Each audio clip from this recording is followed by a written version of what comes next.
You are looking at Julian's pronunciation guide, where we look at how to pronounce better some of the most mispronounced words in the world, like this other curious word. But how do you say what you're looking for today?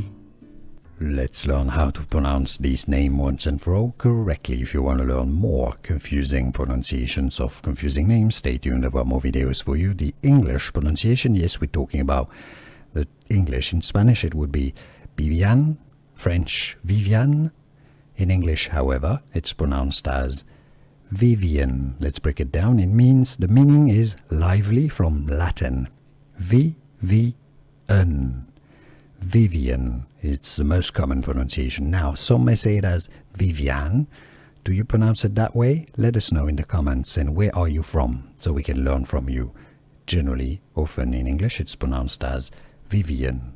And now you know. Here are more videos on how to pronounce more confusing words and names too many mispronounced. Like this video if you found it useful. I appreciate your support. I'll see you soon, and thanks for watching.